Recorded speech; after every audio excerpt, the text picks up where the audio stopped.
Welcome back to Beyond Four Walls, Conversations on Affordable Housing.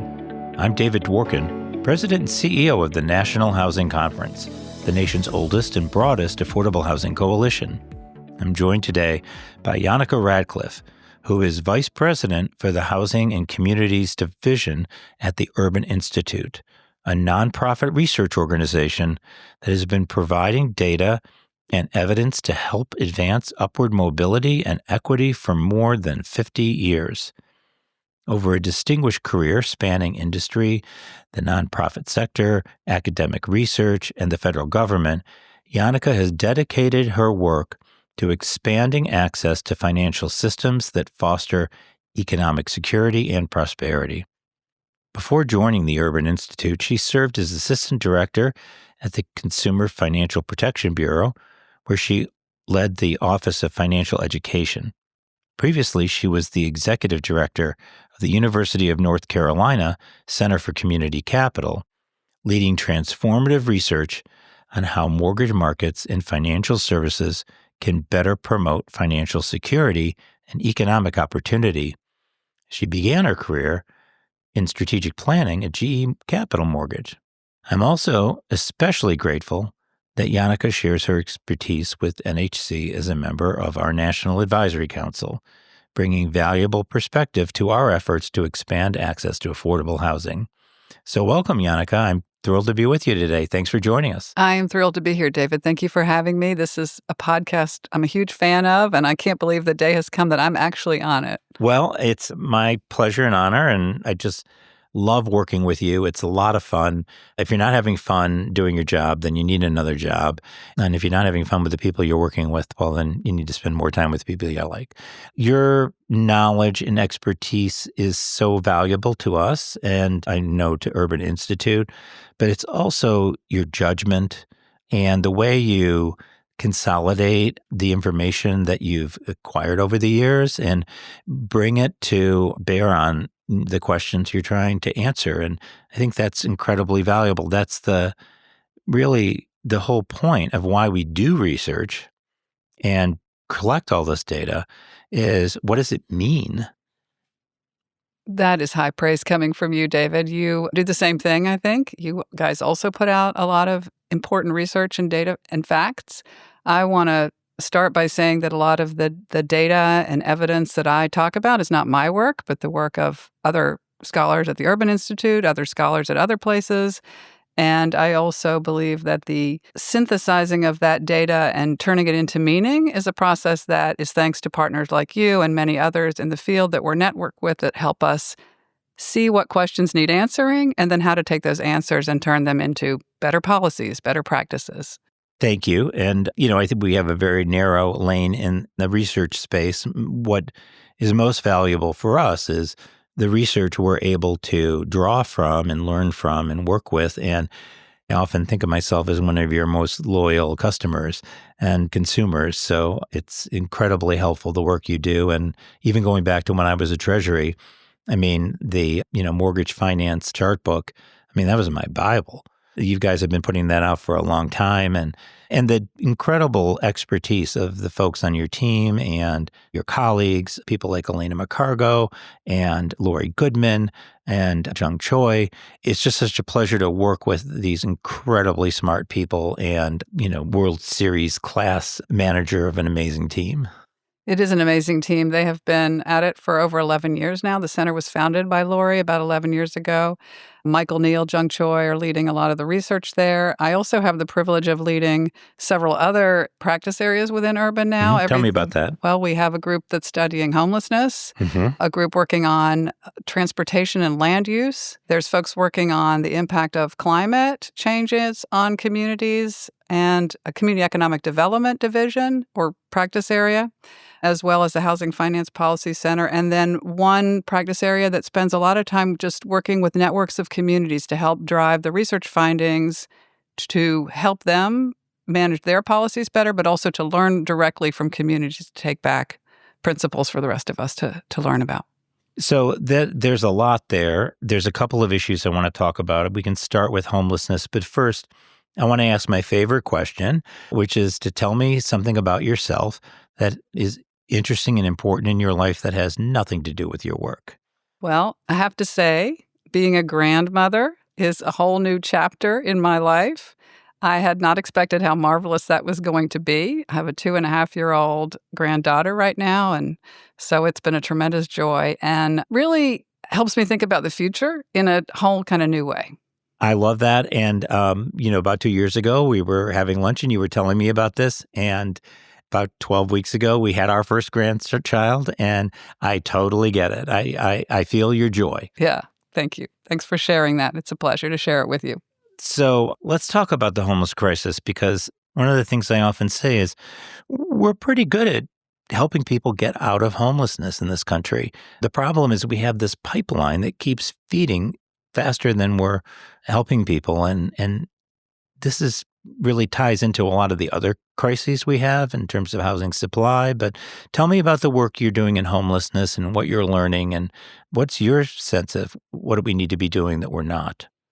Our team that works on homelessness, Sam Batko and Sarah Gillespie, and the researchers who work with them there's a lot of evidence about what works to help people get out of homelessness. There's a lot of ways we can tell who's at risk of entering homelessness and policies that can prevent that. Like, I think we know what works. Let me try some fun facts for you. Okay. Can you tell me what the number one predictor of experiencing homelessness is? I didn't know there were going to be a quiz. But I brought facts. The number one predictor of becoming homeless? Of predicting experiencing homelessness, yep. I would say lack of savings. So the answer is Yes. It is the cost of housing where you live. Oh, That yeah, is sure. a bigger cause than substance abuse, than mental health, and all the things that people assume to be the Yeah. primary cause. And it all rolls back up into the housing supply and affordability crisis we're having right now. Well, like, what is that, Occam's razor? That Yeah, sometimes the most obvious thing is the right answer. that's right. Do you know when the period of modern homelessness started? Modern homelessness, I would say 1980. Bingo, you're right. It started in the 80s. Yeah. So it's a modern problem. It's a recent problem, and we can get to the factors that caused it and go back to a period before we had this kind of level of homelessness. And do you know what percent of people who qualify for federal housing assistance actually receive it? I bet you know this one. A quarter? Even less than that, 20%. Very 20%. close. Bingo. Yeah, I'll give you that. So you got 2 out of 3 right. So All you right. win the quiz. You win Thank the you. prize. I feel like I'm on your bet your life. And if that doesn't date us, I don't know what does. So tell me about it. What are the factors that you think have created this crisis that we're still struggling with today? And what are the things that we could and should be doing that we're not, or need to be doing more of? So again, this is a place where some facts and data always comes in handy. I think simply put, we're in a position where we haven't built enough housing. And again, it's a Occam's razor answer. Lori Goodman has this great chart that shows the number of new units that we have been building per population since 1968. And between 1968 to 2006, we were building, between 6 to 8 completions of new housing units per 1,000 population. And then in 2008, it just fell off the cliff after the great financial crisis. And we lost a lot of home builders during that period we who were certainly did. building entry-level housing. And it's gotten harder for them to get financing. So there was a lot in the way. And so right after the great foreclosure crisis, we ended up at a level of about 2 new units being completed per 1,000 people. And that slowly climbed closer to 5. Okay. So that is 17 years of a hole that we have been digging. Multifamily starts, the good news, they're pretty strong compared to historical levels. But single family hasn't caught up yet, and manufactured housing has just really dwindled to a shadow of its former self. And inventory is a huge predictive factor in terms of housing prices. And supply and demand. We have, the law of supply and demand is never repealed. And we have seen a flattening of rents as a result of catching up in the multifamily space. Yeah, that's good news. Now we need to see something on the single family side, starter home type price points. So this is an area where, and we'll come back to this. Let's come back to the supply issue. Tell me more about what we need to be doing in homelessness. And, one of the big controversies these days is around housing first. And you've got progressives on one side saying, not all of them, but often saying, live or die by housing first. We have to preserve this across the board. You've got, conservatives saying housing first is the problem. My position has been that our crisis is housing, and housing first is a component of an important strategy. It certainly doesn't work without wraparound services where it's needed. And so if you're economically homeless, you just need housing. Housing first, housing second, housing last. It's just housing. If you have severe mental and disabilities, then if you don't have those services, it's a lot more complicated triage, isn't it? Well, for sure. Obviously, the very definition of wraparound services, it has to have something to wrap around. Mm-hmm. And housing is the best foundation to be able to wrap those services around. And certainly a more constructive path forward than, say, incarceration. Oh, for sure. It's a lot more expensive to incarcerate somebody than to do almost anything with them. Yeah. So let's talk more about housing supply.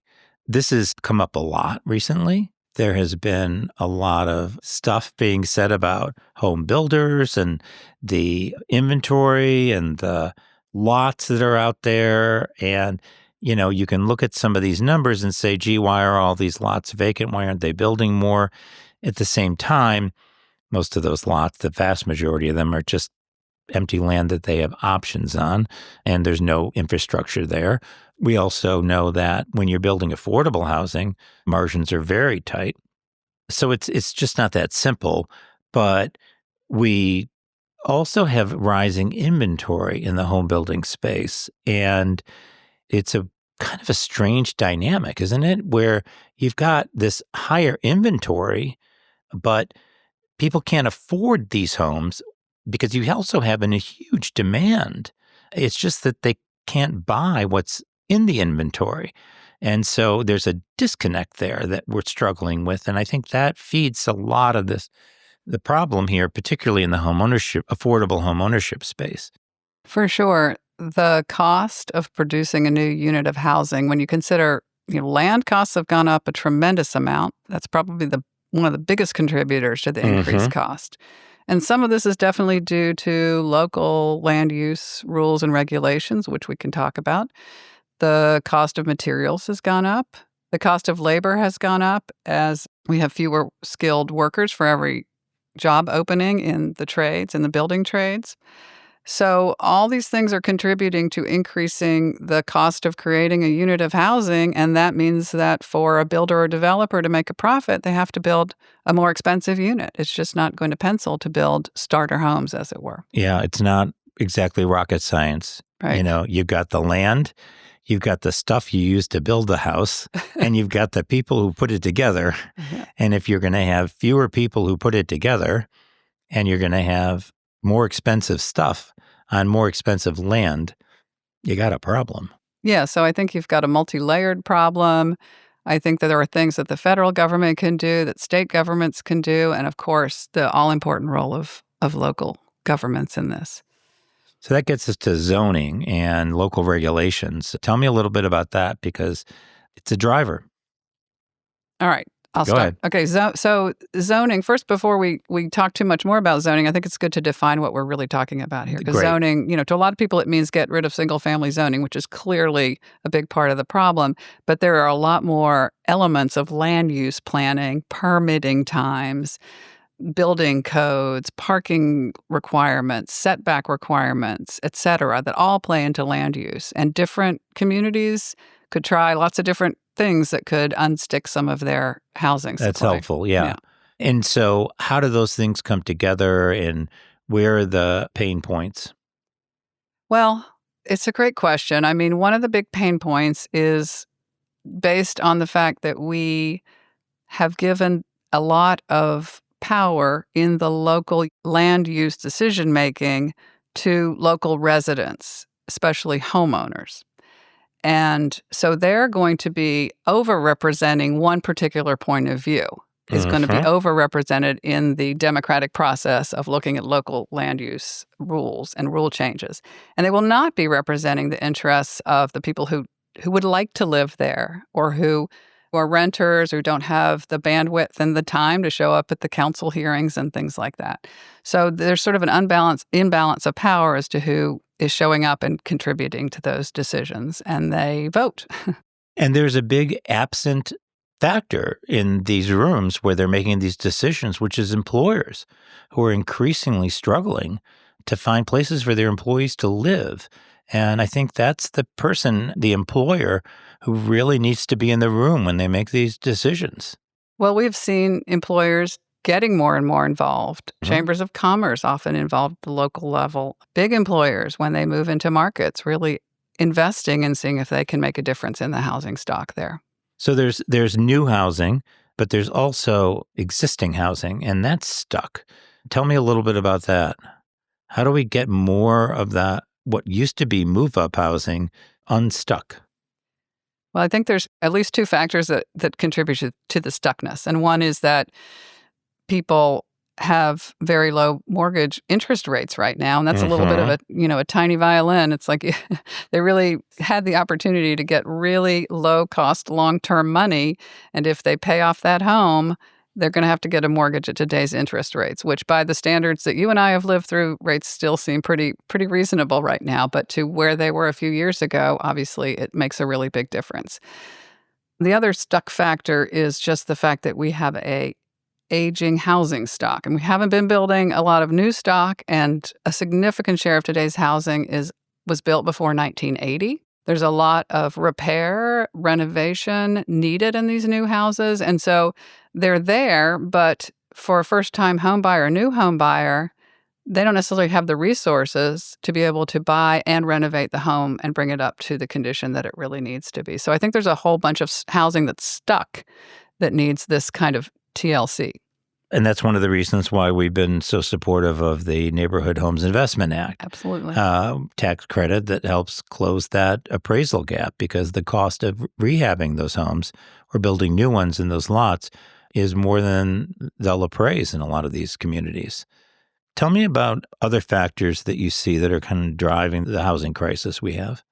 So we've talked about a lack of homes that are built that are affordable for first-time home buyers or low to moderate income renters. Even though a lot of rental housing has been coming online and rents have been flattening, they're still out of reach for many lower income households. And we have the statistic that 1 in 5 low-income renters have access to federal resources to help them pay their rents.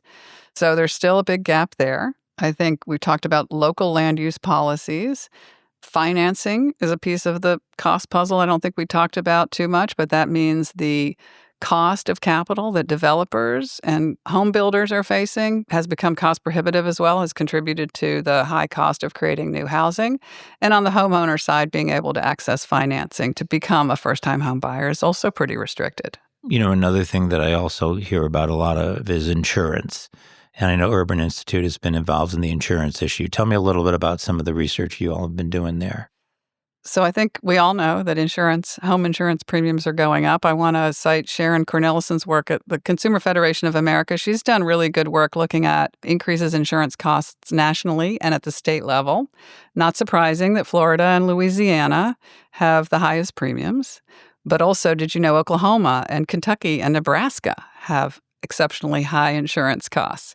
And it may also come as a surprise, as it did to me anyway, that Utah, Arizona, and Pennsylvania are the states with the biggest increase in home insurance costs.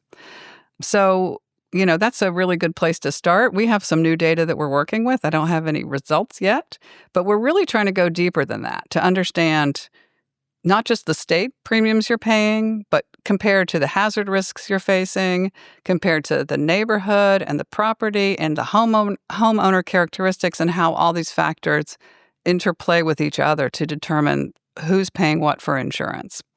We have done some work by Michael Neal and Lena Zhu that looked at really who's most exposed. When they looked at riverine flooding, which is, when rivers flood, it doesn't usually make the national news, but it's a pretty frequent event where, people have damage to their homes. And it can happen anywhere. And it can happen just about anywhere. So when they sorted the neighborhoods by income level, first, when you just look at the total value at risk, the estimated annual loss, the replacement value, this is going to be higher in high-income neighborhoods just by virtue of the more expensive property being there. That's kind of what probably insurers tend to focus on. But if you look at the total value at risk as a percent of the value in that community, that curve flattens. And in fact, it's slightly higher exposure for lower income communities than it is for higher income communities. But then if they factor in the effect of social vulnerability and resilience, and by resilience, I mean, what kind of resources does that community have to recover and get back on its feet again? Mm-hmm. When you do that, it pretty much flip-flops, and low to moderate income neighborhoods face 2 to 3 times the loss exposure as high income neighborhoods as a percent of their value when discounted by the vulnerability and the resilience factors. So what we think is that if you are trying to solve for these insurance problems, you really got to take a look at who's the most vulnerable, who's the most exposed. And if we can solve for those households, then we can solve for anybody. You're from North Carolina. I mean, we just had this horrific flooding in Asheville and the communities nearby, and 1,200 feet above sea level. Nobody really thought that a hurricane would be a factor in Asheville, North Carolina. I mean, that is nobody's business model to insure. I was in California recently. You were there. We went on that tour of Altadena. You see 6,000 houses wiped out in a firestorm. I mean, we're dealing with a really, truly unprecedented situation right now. People have politicized the whole question of climate change, but the climate has changed. You can argue about why and how and what to do about it, but it doesn't take a rocket scientist or a weather scientist to say there's a big difference, and we got to do something about that. Absolutely, and I appreciate the work you're trying to do to pull together roundtables and the best thinking from the different sectors, and I'm looking forward to having some of our research help that group make some decisions. Absolutely, and I'm sure it will. And, I've been talking to insurance companies and was recently at the APCIA meeting and spoke there. And, what I said to them is, if the insurance companies aren't at the table and we can't get agreement, then we're not getting a solution. We all have to be on the same page and figure out what's going to work. My wife, Haley, is a couples therapist, and one of her favorite things she tells couples is you're more likely to get your way if you have more than one way. And I think that's really where it comes down to with the insurance thing is that we've got to, come up with a different way of addressing this. For sure. And I think we're probably in the early stages of a journey towards solving for insurance. When I think about the housing finance system that we have today, it is built on a crisis, 1930s. Yep. And at each iteration, it's been innovated on to address a crisis. And it's gotten us to where we are today. And it has certainly been a model of public-private balancing the interests. And I think we're sort of starting on that journey now with insurance. Well, you mentioned the housing finance system. That's a good segue to talking about Fannie Mae and Freddie Mac. And one of my favorite issues, and Lori Goodman and I have a longstanding bet. She said that the GSE reform will never happen in her professional lifetime. I'm definitely be doing a podcast with her soon. Yes, and you should. I responded by saying that I would bet her a bowl of pudding at the retirement home that it will. And so we'll see the odds on the pudding keep going back and forth. I haven't looked up at the latest betting app to see what they're laying on for our What pudding is your bet? What is the actual definition? It's, what has to happen before you buy the pudding? Well, GSE reform. Reform. Well, we've been reforming them year in and year out. Well, I appreciate you helping me on the over there, but I think what we're talking about is really out of conservatorship with the changes in the system that are needed to make that work. And whether you agree with those changes or not is a totally separate issue, but some comprehensive way of dealing with moving them out of conservatorship where they've been 16 years or 17 years. What do you see as the most important aspects of the housing finance system and that need to be preserved? And what do we need to do to make sure that the 2008 crisis never happens again? Well, that answers the question, doesn't it? Preserve the things that would have allowed us to avoid the 2008 crisis. I mean, I think the fundamental gift of the American housing finance system is exemplified by the 30-year fixed-rate mortgage because it provides access with a relatively low down payment. Before FHA, before the Great Depression, you had to put 50% down on a house, you got a 5-year balloon arm, and the homeownership rate was less than 50% in this country. Right. So the provision of a long-term mortgage with a fixed interest rate where you could at least know what the principal and interest payments are going to be for as long as you stayed in the home has really led to more households being able to attain home ownership and to sustain that home ownership. Like the product itself makes it less risky to be a homeowner. And that was the lesson from 2008. And those are the two big factors, and they're equally important. Attain it and sustain it. You mentioned the mortgage products that we had before. The idea of 50% down, it was actually worse than that because we have a fully amortizing mortgage now. So you were just getting a 5-year balloon that even if you still had a job, if all the banks in your community went out of business, which is what we had going on in the Great Depression, you still lost your home. Absolutely. They were having a rate of 1,000 foreclosures a day at the height of the Great Depression. And that was a lot small, that was on a lot smaller denominator than today. And then you can contrast that to 2020, and the economy came to a screeching halt because of COVID and because the federal policymakers had their hands on the levers for the mortgage finance system, FHA, Fannie Mae, Freddie Mac, VA. They could say, let people catch their breath. Let's let the economy catch a breath, right? It's not just the individual households. And this is the other thing I wanted to say. By making those households more stable, you're actually making the overall economy more stable by having a strong middle class and by having households with stable housing. Gets us back to our housing first.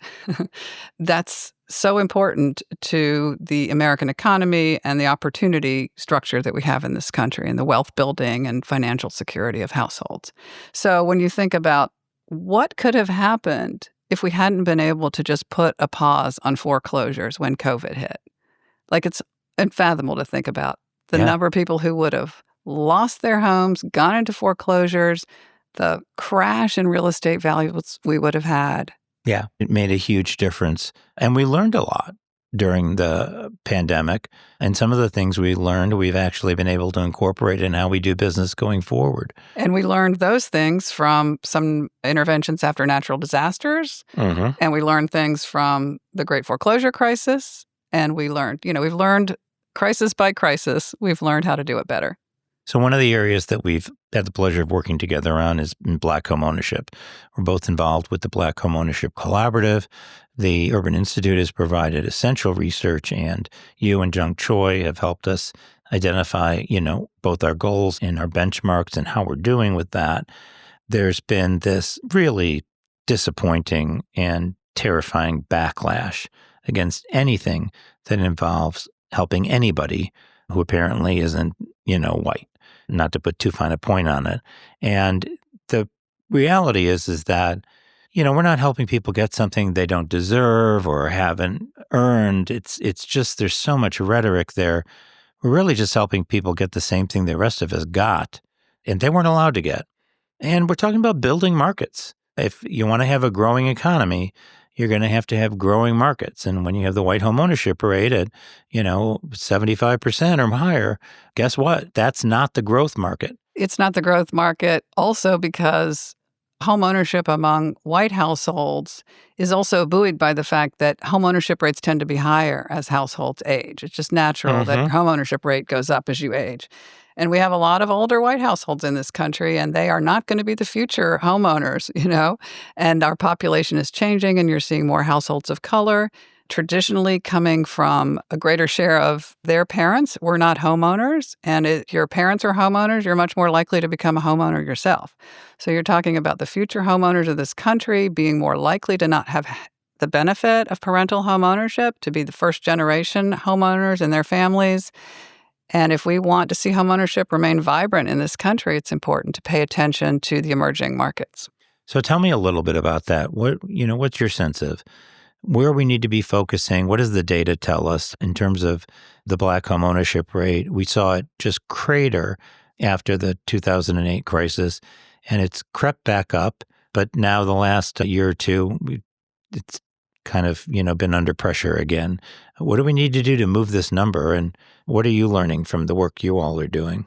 Yeah, so a couple of data points. The black-white homeownership gap is still greater today than it was in 1968 when the Fair Housing Act was passed, which is just a stunning fact. I would also point out that the overall national homeownership rate is actually under some pressure right now. Mm-hmm. So I will make this point again. I think that if you can look at the groups of people, however you segment them, who have a harder time attaining and sustaining home ownership, and you can solve for that problem, you can create more opportunities for everybody else. A rising tide lifts all boats.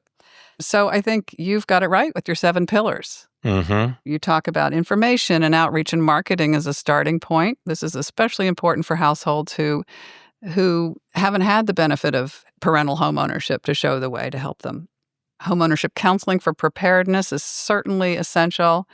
Down payment assistance, that remains the number one barrier to becoming a homeowner, is accumulating the savings that you need to buy a home. And then we get to credit and lending. And I will say that today's credit standards, whether you're looking at FHA, Fannie, or Freddie, are still more restrictive than they were in the late 1990s, early 2000s, before the lending got crazy. I think we would say that was a fairly halcyon period of home lending and home ownership. And the guidelines today still remain much stricter than those, even though, as we discussed, we've gotten much better at figuring out how to save people from foreclosure. The loss mitigation part is a big deal. And one of the things I love about Urban's research is you've separated product risk from borrower risk. And we've done an incredible job at addressing product risk, and we'll come back to that in a minute with the CFPB. And yet in borrower risk, that's where we've really tightened the screws the most. Is credit too tight today? And how far can we responsibly loosen that? So we don't want to set people up for failure.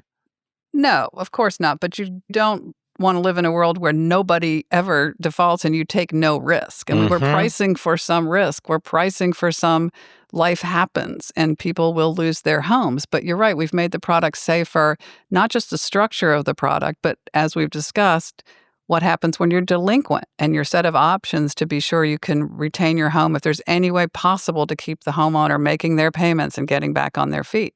So the mortgages are safer, and this should allow us to actually open the credit box further. And there's 2 ways to think about opening the credit box, and that is responsibly pushing out some of the guidelines a little bit further back to more like historic norms. But there's also new ways to think about underwriting people, and the new technologies can actually help with that.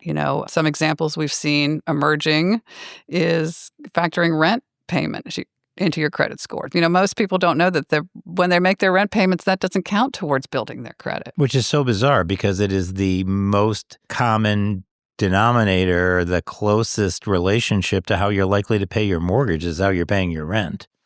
Yeah, and back when we were young, David, the underwriters who underwrote everything manually, they would look at rent payments. And, you could bring in a letter from your landlord or your box of checks. Do you remember checks? Oh, yeah. Vaguely remember checks. So my mother's 94 and she uses Venmo. So okay, yeah, checks are pretty much done. Yeah. But the fact is, we know that rental payment is a good proxy for how are you going to do on your mortgage payment. But the emerging ways of underwriting, the credit score is so easy. It's just a 3-digit number and you pull that and it tells you. But unfortunately, the rental payment isn't making it into most credit scores. So that's beginning to change. And we can also look at alternatives to credit scoring, like using cash flow underwriting, which is where they can go through your bank account information electronically and figure out whether you could sustain that kind of mortgage payment. That would have previously, manually, that would have been impossible, but with new technologies, we can get there. There's also ways to think about counting income, and when we think about how the economy's changed and how employment has changed. We used to be, everybody was a W-2 wage earner, and you could show your pretty steady salary with slight increases for the last 5 years, and now there's a lot more gig work. And so how do we underwrite that? Also, how do we underwrite when there's multiple wage earners? There's a lot of households that have non-borrower co-occupants who contribute to making that housing payment. How do we, especially when you talk about multi-generational households? And then one area that I think we could do some close looking at is the way we think about property that we make mortgages on. So we've talked about older homes. We need better financing products for home improvement and for purchase renovation. We need better financing projects for manufactured homes. I mentioned they're a fraction of what they used to be. in terms of contributing to our new housing. And really, the modern manufactured home it's beautiful, you know? So people need to adjust the way I think we think about that as collateral for how we create loans. So those are some ideas around loan flexibilities that are really standing in the way, I think, of first-time home buyers being able to attain home ownership and first-generation home buyers as well. And first gen is an area where I think we're going to get some traction. CFPB. We were talking about product risk, and you have a history at CFPB back in the early days of the agency. There's not much left. And it's ironic because a lot of the train tracks of the mortgage and consumer finance system still run through CFPB because we move things around quite a bit. Share some of your thoughts on that, and what are the most important elements of what CFPB does, and what do we do with this? Oh, I have no idea. I mean, I think we know how important it is for the average American consumer to have a place they can turn to when they're being taken advantage of by a financial services provider. And I think we all know how very difficult it is. I ran the Office of Financial Education. We had a really good-sized budget, and we really had a strong mandate to work across with other government agencies on making sure people were equipped. But there's no amount of education you can give a person that can help them make the kind of complex financial decisions they have to make maybe once in a lifetime, you know, around a mortgage or around some of their investment decisions, if the party that they're sitting across from is trying to trick them. I remember sort of hearing the line that people should have read the fine print in their mortgage documents, right? As all the foreclosures were happening, Yeah. people had gotten these exploding mortgages that they didn't understand the terms and conditions they were signing up for, and it was costing them their home. And I thought to myself, now I've been lucky enough to have always had Fannie Mae, Freddie Mac backed mortgages through the conventional mortgage space, and I never had to read the fine print on my mortgage documents.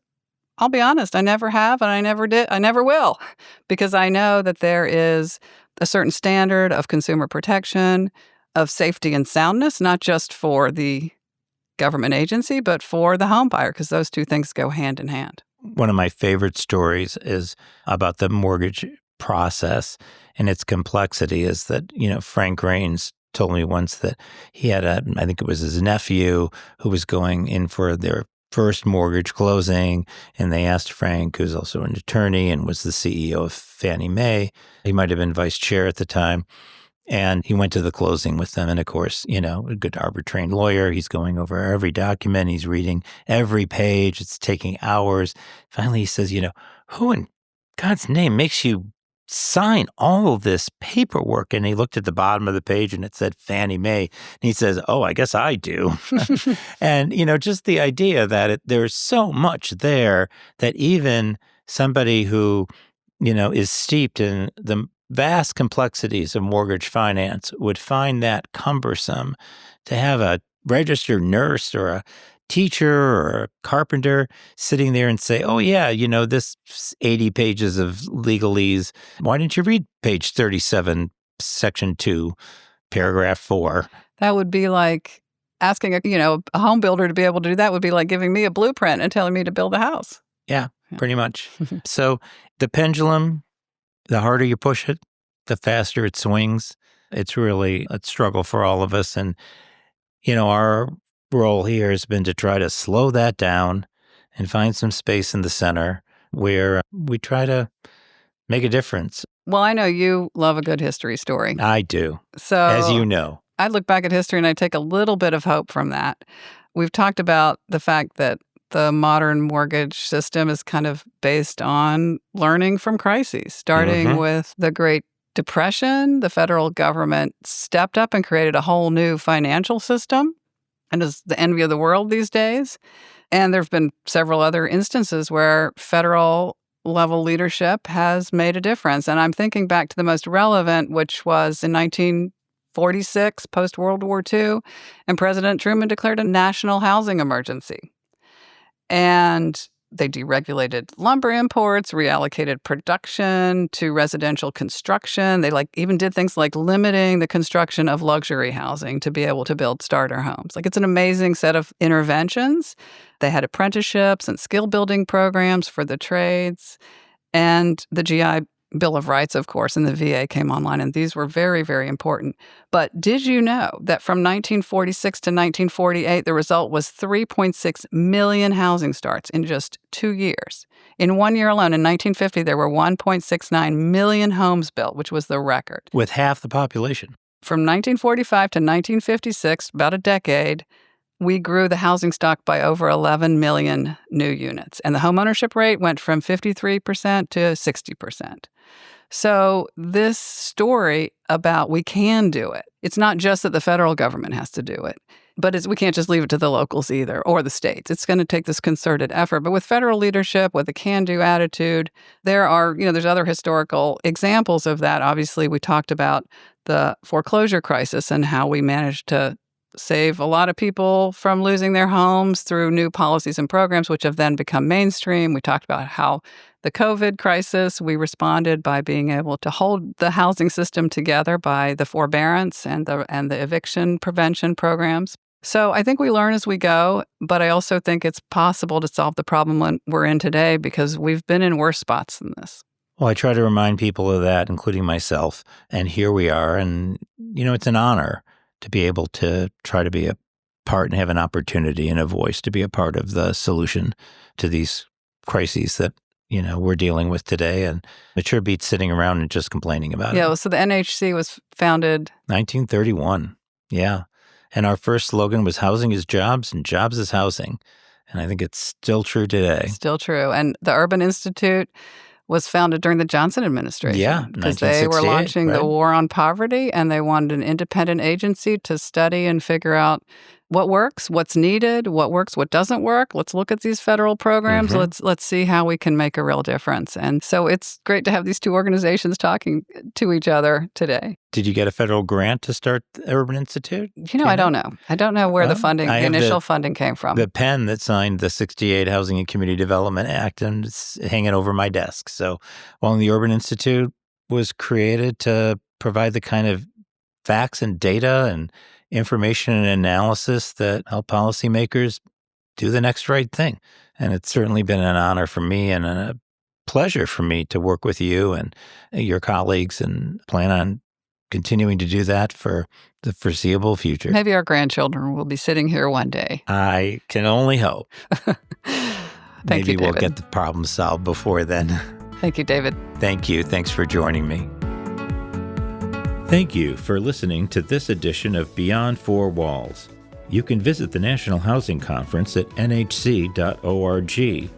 There you can learn more about affordable housing policies, affordability challenges throughout the nation on our Paycheck to Paycheck database, and explore membership in NHC for you or your organization. We appreciate your interest and look forward to working with you in the future.